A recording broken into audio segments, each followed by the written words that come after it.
panguha na. Ayun na naman, ang mangunguha na Indian.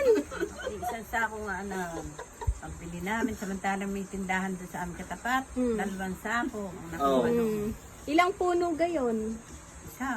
Isang puno sa daming magbunga. Dami namang mamunga. Ay malaking puno eh. Araw-araw. Araw-araw eh. Yun yung taga-aming, taga-Mindurong yun. Nandun na atira sa aming kabilang dayang. Makatira-tira na doon. Umaga, bago umalis sa recess, tapos tanghali, tapos sa hapon. Di apat. Kainaman yung puno ng Indian, pati reses, ay may bunga. Ay may bunga nga, mabunga nga. Ay naglawit.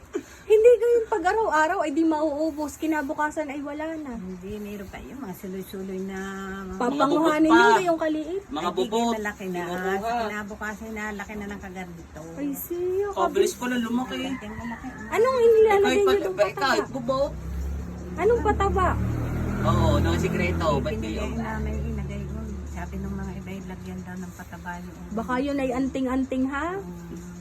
mga nga, lagyan daw ng gamot para magaling lumaki ang bunga. Baka anting-anting na ang meron sa puno.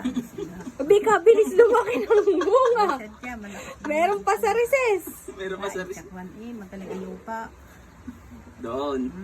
Mayabo ang lupa. Nanay, pag ako'y nagtayo doon ng bahay, lalaki din kaya ng kanya. Sa iyo. Pagka doon sa ako'y walang tatay Doon sa mismo pinagtatayuan ng Indian, ay yung Indian ay ang bungay kabilis lumaki. Di siguro ay ang bahay din. bahay.